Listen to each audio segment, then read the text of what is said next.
Vomiting, forceful expulsion of the gastric content by mouth और nose is called vomiting. Vomiting का मतलब क्या है? फोर्सफुली हमारा जो गैस्ट्रिक कंटेंट है हमारे मुंह या फिर नाक के थ्रू बाहर निकल जाना, उसे हम वॉमिटिंग कहते हैं। क्या क्या रीजंस होते हैं हमारी वॉमिटिंग के? कॉजेज़ ऑफ वॉमिटिंग देखते हैं। किसी ने कुछ ऐसा खाना खा लिया जिसकी वजह से वॉमिटिंग हो रही है, या किसी को पेप्टिक अल्सर हो गए, कुछ ऐसी क्लिनिकल कंडीशंस होती है जिसमें वॉमिटिंग एज अ सिम्टम्स हमें दिखाई देती है, जैसे हेपेटाइटिस, एपेंडाइटिस, पेनक्रिएटाइटिस, आइटिस मतलब जहाँ पे भी इन्फ्लेमेशन हो गई है, मेनिंजाइटिस, ये सारी ऐसी कंडीशन है जिसमें हमें वॉमिटिंग एज अ सिम्टम दिखाई देती है।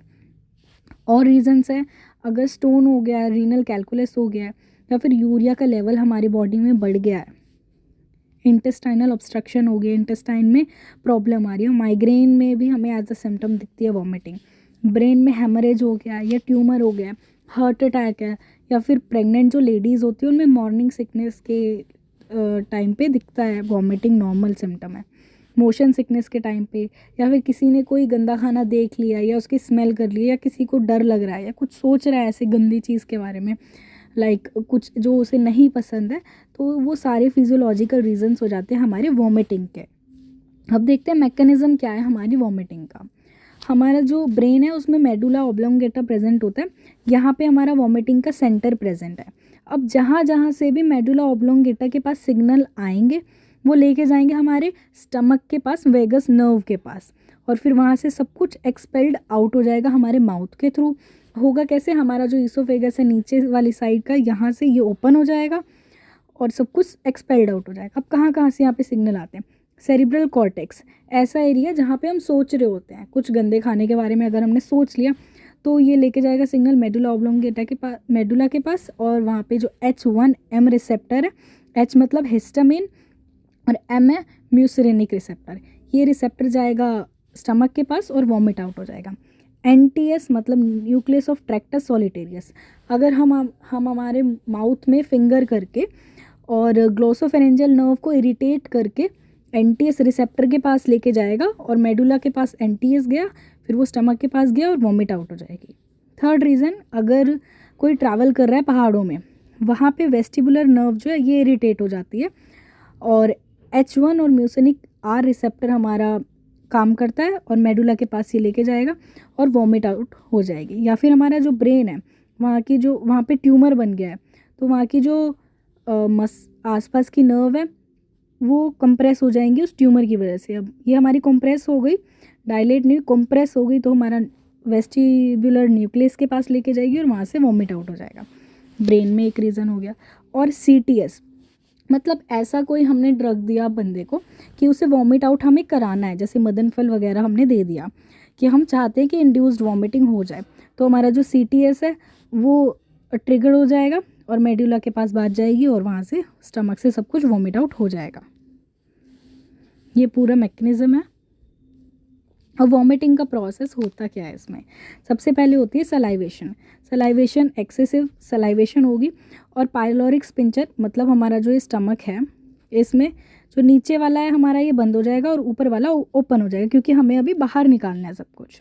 हमारा जो डायफ्राम है वो प्रेशर लगाएगा नीचे की ओर ताकि सब कुछ बाहर की ओर एक्सपेल्ड आउट हो जाए।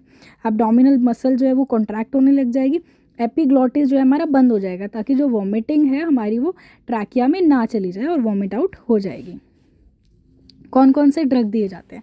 अभी हमने पीछे यहाँ पे मैकेनिज्म में कुछ रिसेप्टर्स देखे थे। अब हम चाहते हैं कि वॉमिटिंग उसकी रुक जाए, तो हम सिंपली उन रिसेप्टर्स को ब्लॉक करेंगे, जैसे 5-HT3R, यहाँ पे H1 रिसेप्टर, यहाँ पे भी 5-HT3R, ये सारे रिसेप्टर्स को हम ब्लॉक करते हैं। मैकेनिज्म में एक पॉइंट हमने नहीं देखा, वो था कि अगर किसी ने गंदा खाना खा लिया है तो उस खाने की वजह से, हमारे फूड पॉइजनिंग की वजह से, हमारा जो स्टमक है यहाँ से जाएगी हमारी एफरेंट नर्व जो कि मेडुला के पास जाएगी, फिर वहाँ से हमारी इफरेंट, जो हर केस में जो हो रहा था सब सिग्नल लेके आ रहे हैं मेडुला के पास, फिर मेडुला हमारा इफरेंट वेगस नर्व लेके जा रही है स्टमक के पास, फिर यहाँ से एक्सपेल्ड आउट हमारा हो जा रहा है। कौन कौन से ड्रग्स देंगे? अब सिंपली हमें जो रिसेप्टर हमारे एक्टिव हो रहे थे उन्हें ब्लॉक करना है ताकि हमारी वॉमिटिंग रुक जाए। तो यहाँ पे दिए जाती है मेडिसिन्स, हायोसिन दी जाती है, डोमपेरिडोन दी जाती है और मेटाक्लोप्रोमाइड दी जाती है, एवोमाइन दी जाती है, ऑन्डेस्टेरॉन दी जाती है। अब जो डोमपेरिडोन है वो प्रेग्नेंट लेडीज़ को दी जाती है और इसका अमाउंट 10 mg रहता है।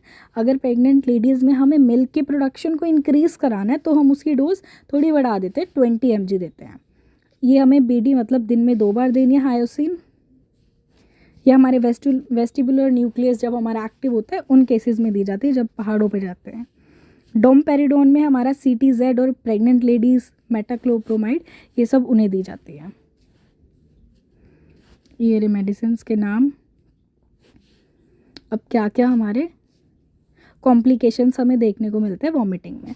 अब कॉन्टिन्यूस किसी को वॉमिटिंग हो रही है तो उसके वॉमिटिंग के अलावा और क्या क्या देखने को मिलेगा उसमें, वॉमिटिंग की वजह से क्या क्या देखने को मिलेगा। एस्पायरेशन निमोनिया हो सकता है उसे। एस्पायरेशन निमोनिया में क्या होता है, अगर उसने वॉमिट का जो भी कंटेंट है गलती से वो ट्रैकिया में चला गया है, ट्रैकिया में जाने की वजह से उसको निमोनिया हो जाएगा। कोमा में जो पेशेंट होते हैं उनमें ऐसा देखने को मिलता है, या फिर जो ज़्यादा अल्कोहल कंज्यूम कर लेते हैं उन पेशेंट में एस्पायरेशन निमोनिया देखने को मिलता है। या फिर एनेमल डैमेज हो जाता है ज़्यादा वॉमिटिंग की वजह से। हमारे पास मेलरी वेस टीयर मतलब कि जो हमारा स्टमक है और ये ईसोफेगस है, ईसोफेगस का जो नीचे वाला पार्ट है वो हमारा टीयर हो जाता है, ज़्यादा वॉमिटिंग की वजह से ये पार्ट टीयर हो जाएगा। इस स्लाइड में देखने को मिल रहा है हमारा ये वाला पार्ट, हमारा ईसोफेगस का नीचे वाला जो पार्ट है ये टीयर हो गया और यहाँ से ब्लड आने लग जाता है ज़्यादा वॉमिटिंग की वजह से। हाइपोटेंशन, बीपी लो हो सकता है या फिर किडनी फेल हो जाएगी। किडनी फेल क्यों होगी, वॉमिटिंग की वजह से ब्लड सप्लाई हमारी प्रॉपर नहीं रहती तो हमारी किडनी फेल हो सकती है। और इलेक्ट्रोलाइट हमारे डिसबैलेंस हो सकते हैं क्योंकि ज़्यादा लिक्विड कंटेंट हमारी बॉडी में से निकल रहा है। That's all for the vomiting. Thank you.